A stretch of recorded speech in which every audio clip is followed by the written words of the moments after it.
안녕하십니까? 파울신의 골프 교실입니다. 오늘은 그린 위에서 마주치는 거의 모든 퍼팅 상황에 대해 어떤 경사든, 어떤 거리든, 어떤 잔디 결이든 흔들리지 않고 스트로크 할 수 있는 실전 기술을 말씀드리겠습니다. 퍼팅은 많은 골퍼들이 단지 감각이나 경험으로 해결하려고 하지만 사실 그린에서 벌어지는 문제들은 모두 물리적인 원리와 스트로크 메커니즘의 차이에서 비롯됩니다. 대다수 골퍼들은 퍼팅을 막연한 감각에 맡기고 있지만 퍼팅은 사실 정교한 원리와 기술이 결합된 과학적 영역입니다.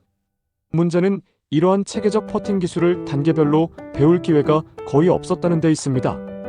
오늘 이 방송에서는 그 공백을 채우고 모든 퍼팅 상황을 논리적으로 이해하고 적용할 수 있는 기준점을 명확히 제시해 드리겠습니다. 경사가 바뀌면 스트로크가 달라져야 하고 잔디결이 바뀌면 출발 스피드가 달라져야 하며 바람이 불면 템포가 달라져야 합니다. 특히 오늘은 일반 골퍼가 가장 어려워하는 2단 그린 퍼팅까지 포함해 총 11가지 기술을 설명드리겠습니다. 먼저 오르막 경사 퍼팅입니다. 많은 분들이 오르막은 강하게 치는 것이라고만 생각하시지만 사실 중요한 것은 세기가 아닙니다. 오르막에서는 백스윙의 크기와 팔로스루의 비율을 조절하는 것이 핵심인데 임팩트 순간 힘을 주거나 손목을 사용하면 공은 충분히 굴러가기 전에 회전을 잃고 중간에서 멈춰버리기 때문입니다.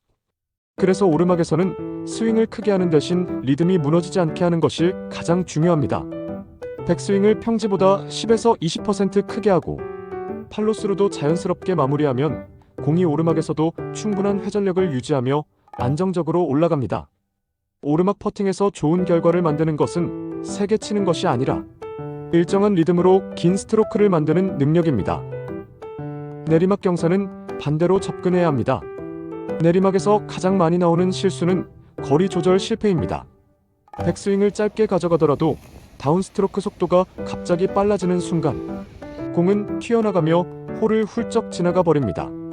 그래서 내리막 퍼트의 핵심은 템포를 낮추고 스피드를 최소화하는 댐핑 스트로크입니다.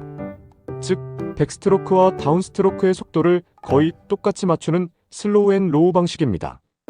헤드가 임팩트 후에 지나치게 올라가지 않도록 팔로스루를 짧게 가져가며 손목이 풀리는 것을 방지하기 위해 손가락 압력을 살짝 높이는 것도 도움이 됩니다. 내리막에서는 방향보다도 과하지 않게 굴리는 능력이 훨씬 더 중요합니다. 세 번째는 옆면 경사 퍼팅입니다. 흔히 사이드힐이라고 불리며 훅 슬라이스 라인을 읽는 능력이 이 구간에서 결정됩니다. 많은 골퍼들이 이 구간에서 라인을 어떻게 볼지 고민하시지만 사실 더 중요한 것은 어디를 보느냐가 아니라 페이스가 어디를 향해 출발하느냐입니다. 대부분의 골퍼들이 옆 경사에서 라인을 따라 칠 생각을 하지만 실제로는 라인을 따라 치는 것이 아니라 출발을 정확히 보내고 이후의 곡선을 공이 스스로 타도록 만들어주는 것이 정답입니다. 훅라인에서는 페이스가 닫히지 않도록 오픈 페이스 세팅을 하고 슬라이스 라인에서는 페이스가 닫히는 동작을 억제하기 위해 힐에 맞추는 느낌으로 출발하는 것이 좋습니다. 옆면 경사 퍼팅은 출발 방향을 조절하는 기술이 중요하다는 점을 기억해야 합니다. 자, 이제 많은 골퍼들이 가장 어려워하는 2단 경사, 즉 윗단에서 아랫단으로 내려가는 퍼팅 기술을 말씀드리겠습니다. 2단 그린 퍼팅의 핵심은 중간 경사면을 복잡하게 계산하는 것이 아니라 등고선 법칙과 중력의 작용을 이해하는 것입니다. 윗단에서 아랫단으로 내려갈 때 공은 우리가 상상하는 것처럼 경사면을 따라 곡선을 그리며 굴러가지 않습니다. 공은 등고선의 직각인 방향, 즉 가파르게 수직 방향으로 내려가는 것이 기본 원리입니다. 그래서 2단과 1단 사이의 중간 경사는 완전히 무시해야 합니다. 퍼팅 라인은 윗단의 끝 지점인 A 구간에서 그 지점에 바로 수직 아래로 떨어지는 낙하 지점이 실제 기준점이 되며 우리는 그 지점을 기준으로 아랫단 C 구간의 라인을 새롭게 계산해야 합니다. 흔히 많은 아마추어가 중간 경사를 따라 좌우로 굴러갈 것이라고 착각하지만 실제로는 낙차만큼 아래쪽으로 떨어지는 것이 먼저 이루어지고 이후에 아랫단에서의 라인이 새롭게 시작됩니다. 그래서 2단 그린 퍼팅에서는 중간 B 구간을 복잡하게 해석할 필요 없이 A 지점에서 C 지점으로 수직 이동한다라고 생각하면 전체 라인이 명확해집니다.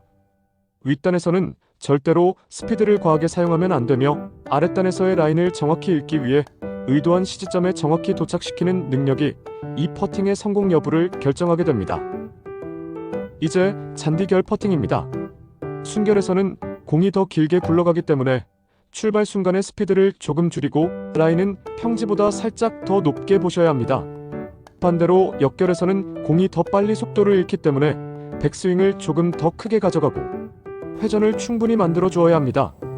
순결에서는 라인을 얕게 보고 적절한 감속을 유지하는 것이 중요하며 역결에서는 스피드를 과감히 유지하면서도 페이스가 흔들리지 않도록 견고한 그립과 스퀘어 유지를 우선해야 합니다.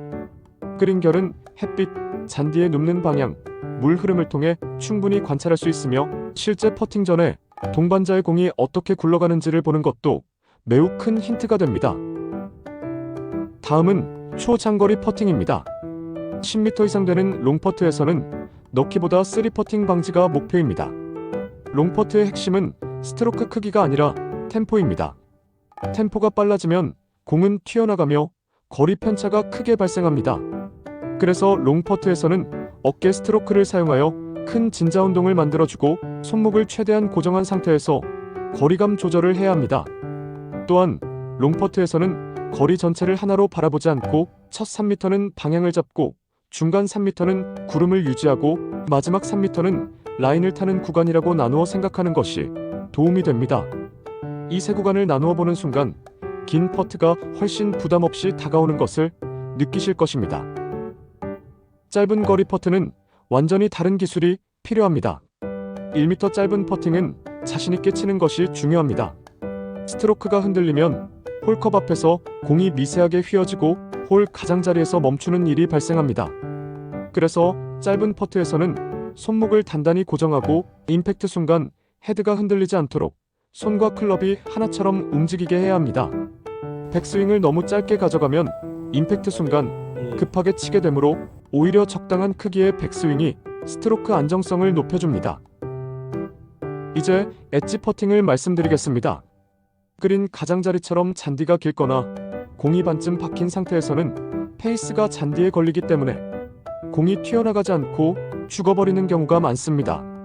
이때는 퍼터 헤드의 리딩 엣지를 약간 들어주며 스트로크를 해야 잔디에 페이스가 걸리지 않습니다.